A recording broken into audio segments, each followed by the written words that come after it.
5 seconds. Start. ஆர்வமுடன் குழுமியிருக்கும் மின்னியல் அறிஞர்களே, தொழில் முனைவோர்களே, தமிழ்நாட்டின் தொழில்துறை வரலாற்றில் இன்றைய நாள் நாம் எல்லோரும் எண்ணி பெருமைப்படக்கூடிய நாளாகும். இந்தியாவிலேயே இங்குதான் முதலாக மின் விளக்கு தயாரிக்கும் தொழிற்சாலை தொடங்கப் பெறுகிறது என்பதை மகிழ்ச்சியுடன் தெரிவித்துக் கொள்கிறேன். பல வெளிநாட்டு நிறுவனங்கள் இங்கே நேரடியாக முதலீடு செய்து தொழில் தொடங்குகின்றன என்பதை பார்க்கும்போது அவர்களை ஈர்ப்பதில் நாம் வெற்றி பெற்றுள்ளோம் என்று கருதுகிறேன்.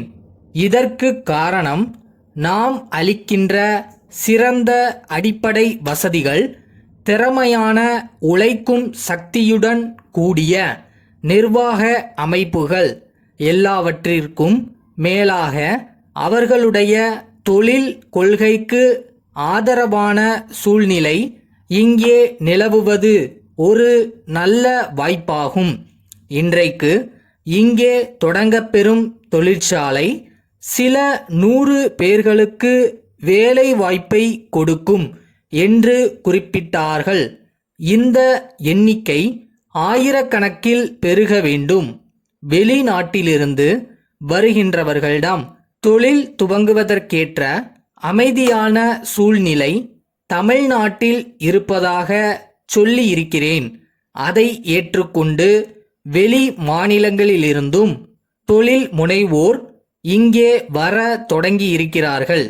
அவர்களுக்கு நான் அளித்த வாக்குறுதிகள் ஏமாற்றம் அளிக்கா வண்ணம் காப்பாற்றப்பட வேண்டும்.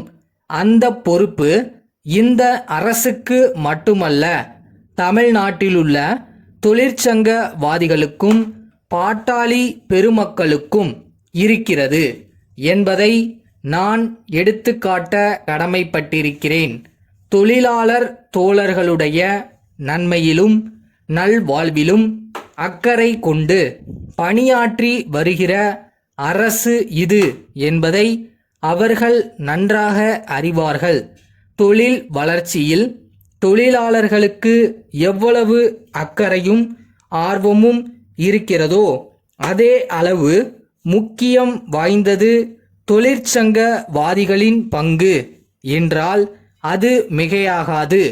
அவர்கள் தங்களுடைய தோழர்கள் வேலை வாய்ப்பும் வசதியும் பெறுவதற்கான சூழ்நிலைகளை அரசு உருவாக்கி தருகின்ற வேளையில் அதை நல்ல முறையில் பயன்படுத்தி கொண்டு தொழில்துறை முன்னேற வலிமை பெற முனைய வேண்டும்.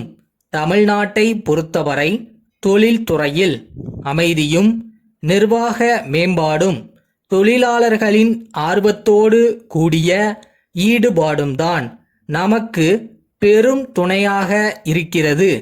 இதை வைத்துத்தான் வெளிநாட்டு தொழில் முனைவோரை நம்பிக்கையுடன் அழைக்கிறேன். அவர்களும் நம்மிடத்திலே உள்ள அபரிமிதமான மனித சக்தியை பயன்படுத்தி கொள்ளவும் சாதகமான சூழ்நிலையை புரிந்து கொண்டும் நமக்கு உதவ முன் வருகிறார்கள். இந்த நிலை வளர வேண்டும்.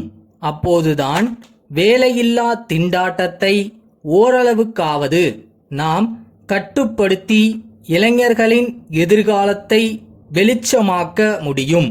பலர் வாழ்க்கையில் ஒளியேற்றும் வகையில் இன்றைக்கு இங்கே மின் விளக்கு உற்பத்தி தொழிற்சாலை துவங்கப்படுகிறது என்பதை மகிழ்ச்சியுடன் தெரிவித்துக் கொண்டு அரசு எடுக்கின்ற முயற்சிகளுக்கு அனைவரும் ஒத்துழைப்பு நல்க வேண்டுமென்று கேட்டு இங்கே வருகை புரிந்திருக்கும் வெளிநாட்டு தொழில் முனைவோர்களை வருக வருக வளம் தருக என்று வரவேற்று அமைகிறேன்.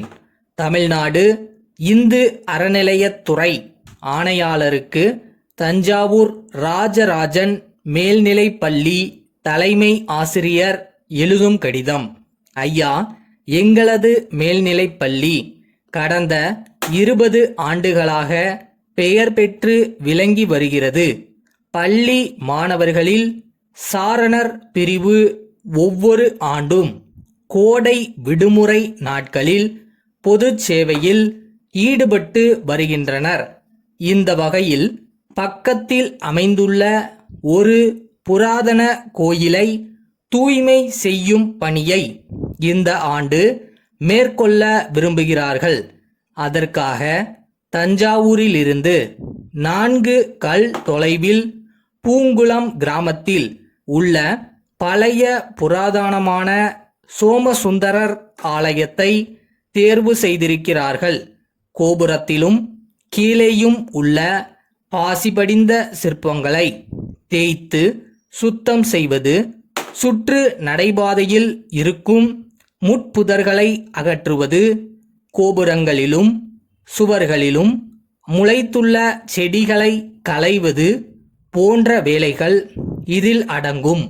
தஞ்சாவூரில் உள்ள தங்கள் துறை உதவி ஆணையரிடமும் இது குறித்து விண்ணப்பித்திருக்கிறோம்.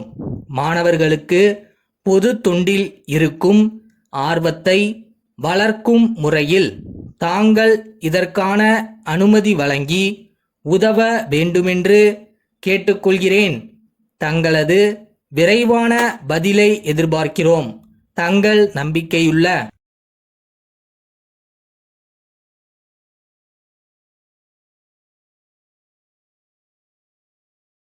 இன்னும் டைம் இருக்கு, கவலைப்படாதீங்க. எங்க தப்பு வர்றோம்னு அப்சர்வ் பண்ணுங்க. நீங்களே கத்துக்கலைனாலும் அந்த அனுபவம் உங்களை ஃபோர்ஸ் பண்ணி கற்றுக் கொடுத்துரும்.